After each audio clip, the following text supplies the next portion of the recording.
Uncle, mummy की तबीयत ज़्यादा बिगड़ गई क्या? माँ के कमरे से डॉक्टर को निकलते देख सुरभि ने पूछा। पापा से जल्दी ही लौट आने को कहो। मालती जी को इस समय तुम सभी का साथ चाहिए। डॉक्टर आशुतोष ने सुरभि की बातों को अनसुना करते हुए कहा। डॉक्टर आशुतोष के जाने के बाद सुरभि थकीहारी सी लॉन में पड़ी कुर्सी पर बैठ गई। 2 साल पहले ही पता चला था कि माँ को कैंसर है। डॉक्टर ने एक तरह से उनके जीने की अवधि तय कर दी थी। पापा ने भी उनकी देखभाल में कोई कसर नहीं छोड़ी थी। माँ को लेकर 3-4 बार अमेरिका भी हो आए थे और अब वहीं के डॉक्टर के निर्देशानुसार मुंबई के जाने माने कैंसर विशेषज्ञ डॉक्टर आशुतोष की देखरेख में उनका इलाज चल रहा था। अब तो माँ ने कॉलेज जाना भी बंद कर दिया था। दीदी, चाय। कम्मो की आवाज़ से सुरभि अपने ख्यालों से वापस लौटी। मम्मी के कमरे में चाय ले चलो, मैं वहीं आ रही हूँ, उसने जवाब दिया और फिर आंखें मूंद लीं। सुरभि इस समय एक अजीब सी परेशानी में फंसकर गहरे दुख में घिरी हुई थी। वह अपने पति शिवम को जर्मनी के लिए विदा कर अपने साससुर की आज्ञा लेकर माँ के पास कुछ दिनों के लिए रहने आई थी।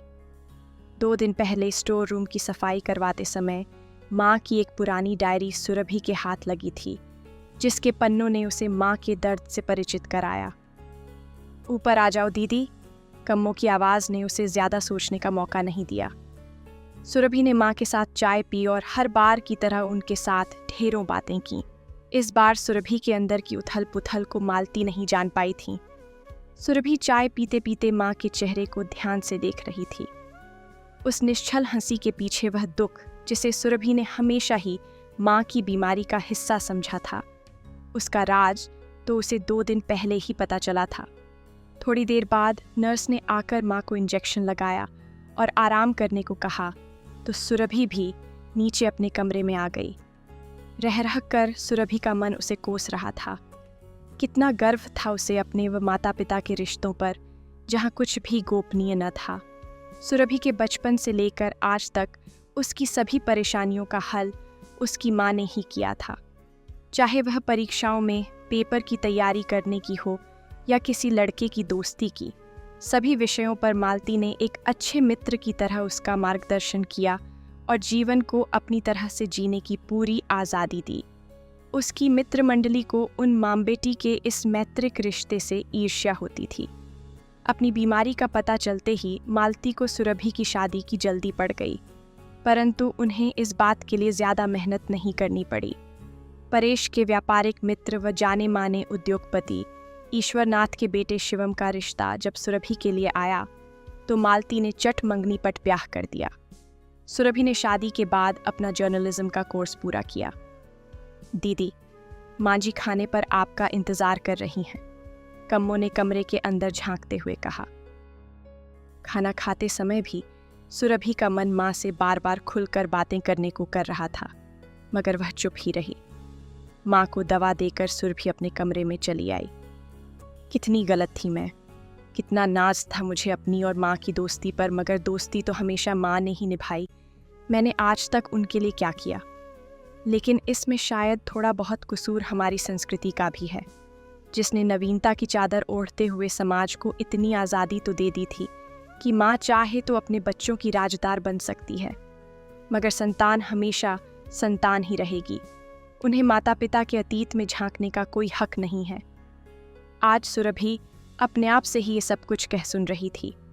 हमारी संस्कृति क्या किसी विवाहिता को यह इजाज़त देती है कि वह अपनी पुरानी गोपनीय बातें या प्रेम प्रसंग की चर्चा अपने पति या बच्चों से करे? यदि ऐसा हुआ तो तुरंत ही उसे चरित्रहीन करार दे दिया जाएगा। हाँ, यह बात अलग है कि वह अपने पति के अतीत को जानकर भी चुप रह सकती है और बच्चों के बिगड़ते चाल चलन को भी सबसे छिपा कर रख सकती है।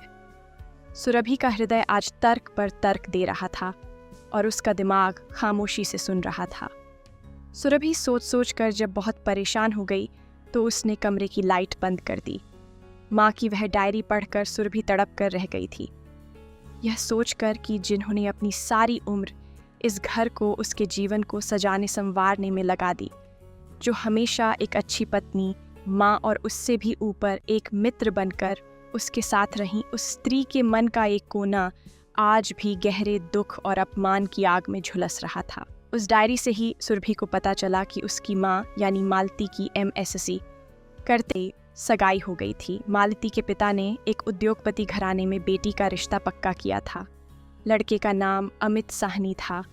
ऊंची कदकाठी, गोरा रंग, रोबदार व्यक्तित्व का मालिक था अमित। मालती पहली ही नज़र में अमित को दिल दे बैठी थी। शादी अगले साल होनी थी, इसलिए मालती ने PhD करने की सोची तो अमित ने भी हामी भर दी। अमित का परिवार दिल्ली में था, फिर भी वह हर सप्ताह मालती से मिलने आगरा चला आता, मगर ठहरता गेस्ट हाउस में ही था। उनकी इन मुलाकातों में परिवार की रजामंदी भी शामिल थी, इसलिए उनका प्यार परवान चढ़ने लगा। पर मालती ने इस प्यार को एक सीमा रेखा में बांधे रखा, जिसे अमित ने भी कभी तोड़ने की कोशिश नहीं की। मालती की परवरिश उनके पिता, बुआ व दादाजी ने की थी। उनकी माँ तो 2 साल की उम्र में ही उन्हें छोड़कर मुंबई चली गई थीं। उसके बाद किसी ने माँ की खोज खबर नहीं ली। मालती को भी माँ के बारे में कुछ भी पूछने की इजाज़त नहीं थी। बुआ जी के प्यार ने उन्हें कभी माँ की याद नहीं आने दी। बड़ी होने पर मालती ने स्वयं से जीवन भर एक अच्छी और आदर्श पत्नी व माँ बनकर रहने का वादा किया था, जिसे उन्होंने बखूबी पूरा किया था। उनकी शादी से पहले की दिवाली आई। मालती के ससुराल वालों की ओर से ढेरों उपहार खुद अमित लेकर आया था। अमित ने अपनी तरफ से मालती को रत्न जड़ित सोने की अंगूठी दी थी। कितना इतरा रही थी मालती अपने आप पर। बदले में पिताजी ने भी अमित को अपने स्नेह और शगुन से सिर से पांव तक तौल दिया। दोपहर के खाने के बाद बुआ जी के साथ घर के सामने वाले बगीचे में अमित और मालती बैठे गपशप कर रहे थे। इतने में उनके चौकीदार ने एक बड़ा सा पैकेट और रसीद लाकर बुआ जी को थमा दी। रसीद पर नज़र पड़ते ही बुआ खींचती हुई बोली, तो जी के गाय मार्क शायब को 2 महीने पहले कुछ पुराने एल्बम दिए थे। अब जाकर स्टूडियो वालों को इन्हें चमका कर भेजने की याद आई है और पैसे लेने वे घर के अंदर चली गईं। लो अमित, तब तक हमारे घर की कुछ पुरानी यादों में तुम भी शामिल हो जाओ, कहकर मालती ने इमाइस एक एल्बम अमित की ओर बढ़ा दिया और एक खुद देखने लगी। संयोग से मालती के बचपन की फ़ोटो वाला एल्बम अमित के हाथ लगा था, जिसमें हर एक तस्वीर को देखकर वह मालती को चिढ़ा चिढ़ा कर मज़े ले रहा था। अचानक एक तस्वीर पर जाकर उसकी नज़र ठहर गई। ये कौन है मालती, जिसकी गोद में तुम बैठी हो? अमित जैसे कुछ याद करने की कोशिश कर रहा था। यह मेरी माँ है। तुम्हें तो पता ही है कि ये हमारे साथ नहीं रहती, पर तुम ऐसे क्यों पूछ रहे हो? क्या तुम इन्हें जानते हो? मालती ने उत्सुकता से पूछा। नहीं, बस ऐसे ही पूछ लिया, अमित ने कहा। ये हम सबको छोड़कर वर्षों पहले ही मुंबई चली गई थीं। यह स्वर बुआ जी का था।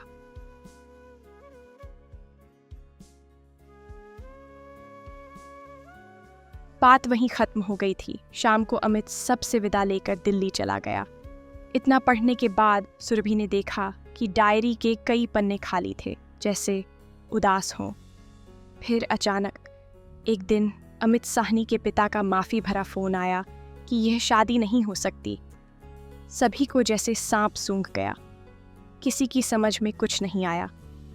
अमित 2 सप्ताह के लिए बिजनेस का बहाना कर जापान चला गया। इधर उधर की खूब बातें हुई, पर बात वहीं की वहीं रही। एक तरफ अमित के घर वाले जहां शर्मिंदा थे, वहीं दूसरी तरफ मालती के घर वाले क्रोधित व अपमानित। लाख चाहकर भी मालती अमित से संपर्क न बना पाईं और न ही इस धोखे का कारण जान पाईं। जघनसाई ने पिता को तोड़ डाला। 5 शीत के काज की शिकायत से 5 महीने तक बिस्तर पर पड़े रहे, फिर चल बसे। मालती के लिए यह दूसरा बड़ा आघात था। उनकी पढ़ाई बीच में छूट गई। बुआ जी ने फिर से मालती को अपने आंचल में समेट लिया। समय बीतता रहा। इस सदमे से उबरने में उसे 2 साल लग गए तो उन्होंने अपनी PhD पूरी की। बुआ जी ने उन्हें अपना वास्ता देकर अमित साहनी जैसे ही मुंबई के जाने माने उद्योगपति के बेटे परेश से उसका विवाह कर दिया। अब मालती अपना अतीत अपने दिल के एक कोने में दबाकर वर्तमान में जीने लगीं। उन्होंने कॉलेज में पढ़ाना भी शुरू कर दिया।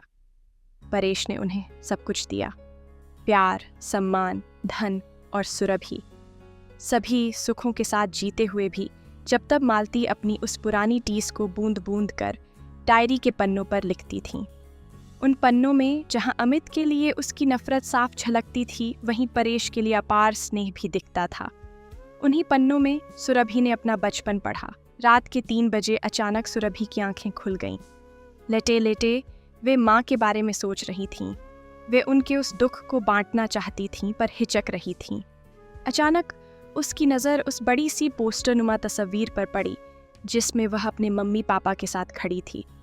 वह पलंग से उठकर तस्वीर के करीब आ गई। काफ़ी देर तक माँ का चेहरा यूं ही निहारती रही। फिर थोड़ी देर बाद इत्मीनान से वह पलंग पर आ बैठी। उसने एक फैसला कर लिया था। सुबह 6 बजे ही उसने पापा को फ़ोन लगाया। सुनकर सुरभि आश्वस्त हो गई कि पापा के लौटने में सप्ताह भर बाकी है। वह पापा की गैर मौजूदगी में ही अपनी योजना को अंजाम देना चाहती थी। उस दिन वह दिल्ली में रह रहे दूसरे पत्रकार मित्रों से फ़ोन पर बातें करती रहीं। दोपहर तक उसे यह सूचना मिल गई कि अमित साहनी इस समय दिल्ली में अपने पुश्तैनी मकान में हैं। शाम को माँ को बताया कि दिल्ली में उसकी एक पुरानी सहेली एक डॉक्यूमेंट्री फिल्म तैयार कर रही है और इस फिल्म निर्माण का अनुभव वह भी लेना चाहती है। माँ ने हमेशा की तरह हामी भर दी। सुरभि नर्स और कम्मों को कुछ हिदायतें देकर दिल्ली चली गईं। अब समस्या थी अमित साहनी जैसी बड़ी हस्ती से मुलाकात की।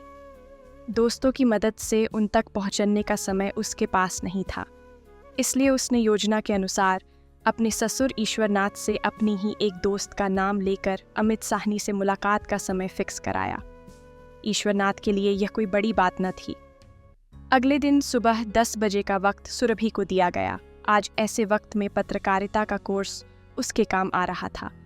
खैर, माँ की नफरत से मिलने के लिए उसने खुद को पूरी तरह से तैयार कर लिया, कर भी था। अगले दिन पूरी जांच पड़ताल के बाद सुरभि ठीक 10 बजे अमित साहनी के सामने थी। वे इस उम्र में भी बहुत तंदुरुस्त और आकर्षक थे। पोता पोती व पत्नी भी उनके साथ थे। परिवार सहित उनकी कुछ तस्वीरें लेने के बाद सुरभि ने उनसे कुछ औपचारिक प्रश्न पूछे, पर असल मुद्दे पर न आ सकी क्योंकि उनकी पत्नी भी कुछ दूरी पर बैठी थीं। सुरभि इसके लिए भी तैयार होकर आई थी। उसने अपनी ऑटोग्राफ बुक अमित साहनी की ओर बढ़ा दी। अमित साहनी ने जैसे ही चश्मा लगाकर पेन पकड़ा, उनकी नज़र मालती की पुरानी तस्वीर पर पड़ी। उसके नीचे लिखा था, मैं मालती जी की बेटी हूँ और मेरा आपसे मिलना बहुत ज़रूरी है। पढ़ते ही अमित का हाथ रुक गया। उन्होंने प्यार भरी एक भरपूर नज़र सुरभि पर डाली और बुक में कुछ लिखकर बुक सुरभि की ओर बढ़ा दी। फिर चश्मा उतारकर पत्नी से आंख बचाकर अपनी नम आंखों को पोंछा। सुरभि ने पढ़ा। लिखा था, जीती रहो, अपना नंबर दे जाओ। पढ़ते ही सुरभि ने पर्स में से अपना कार्ड उन्हें थमा दिया और चली गई। फ़ोन से उसका पता मालूम कर तड़के 5:30 बजे ही अमित साहनी सिर पर मफलर डाले सुरभि के सामने थे। सुबह की सैर का यही 1 घंटा है जब मैं नितांत अकेला रहता हूँ, उन्होंने अंदर आते हुए कहा। सुरभि उन्हें इस तरह देख आश्चर्य में तो ज़रूर थी, पर जल्दी ही खुद को संभालते हुए बोली, सर, समय बहुत कम है, इसलिए सीधी बात करना चाहती हूँ। मुझे भी तुमसे यही कहना है। अमित भी उसी लहजे में बोले। तब तक वेटर चाय रख गया। मेरी मम्मी आपकी ही ज़बान से कुछ जानना चाहती हैं, गंभीरता से सुरभि ने कहा। सुनकर अमित साहनी की नज़रें झुक गईं। आप मेरे साथ कब चल रहे हैं माँ से मिलने? बिना कुछ सोचे सुरभि ने अगला प्रश्न किया। अगर मैं तुम्हारे साथ चलने से मना कर दूं तो? अमित साहनी ने सख्ती से पूछा।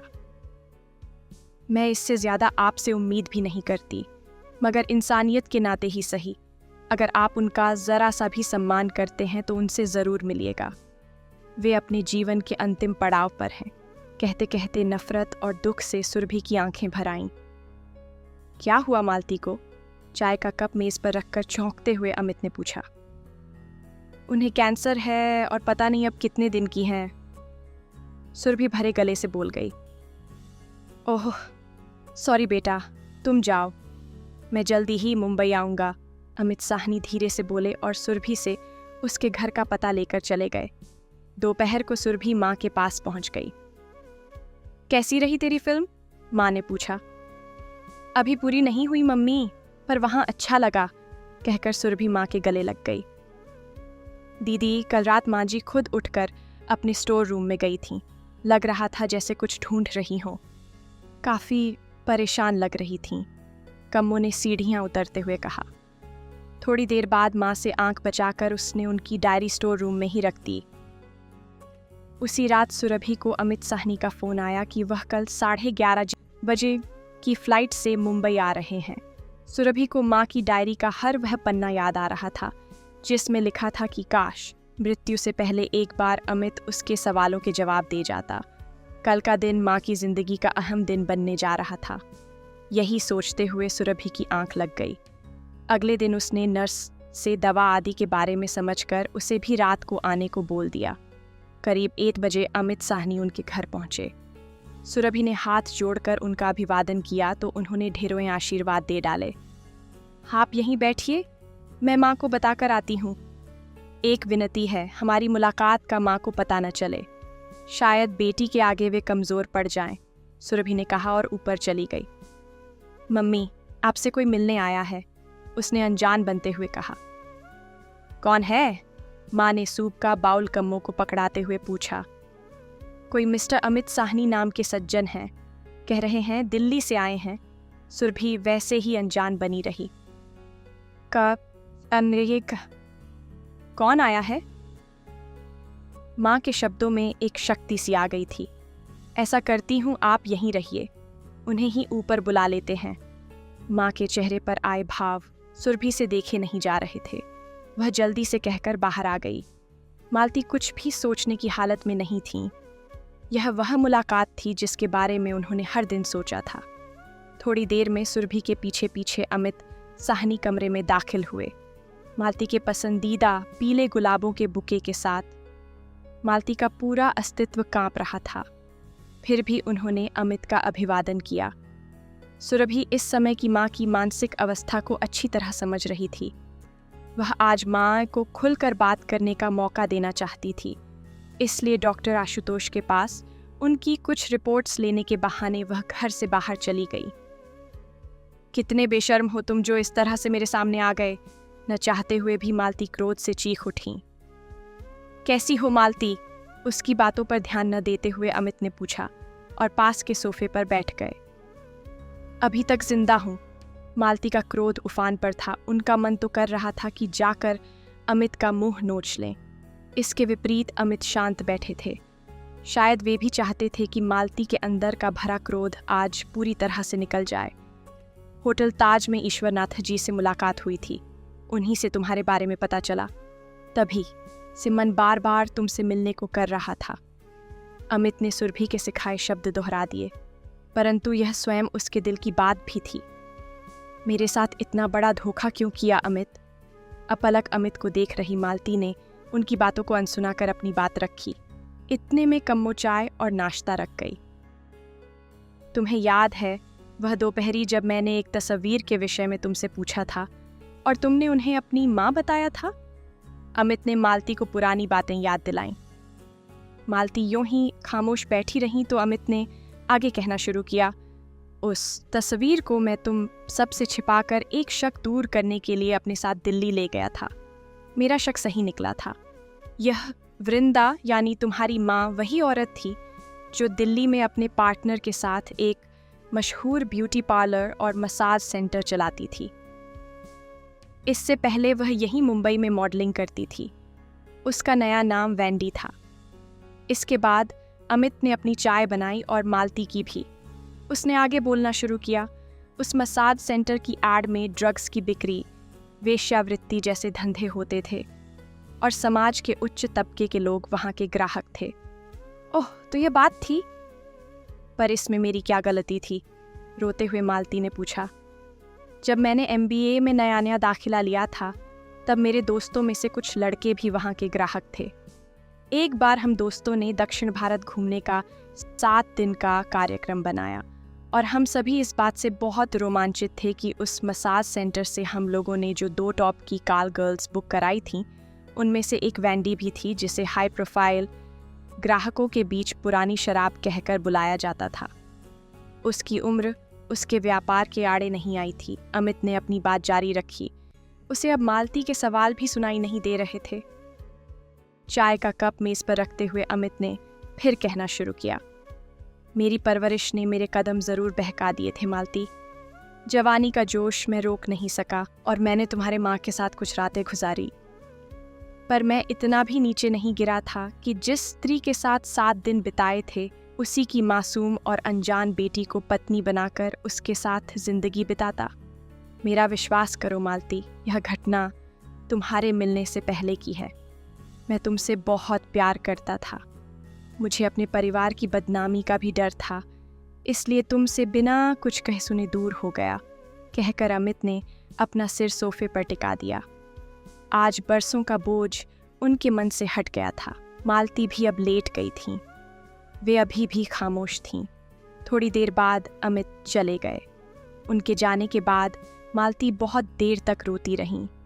रात के खाने पर जब सुरभि ने अमित के बारे में पूछा तो उन्होंने उसे पुराना पारिवारिक मित्र बताया।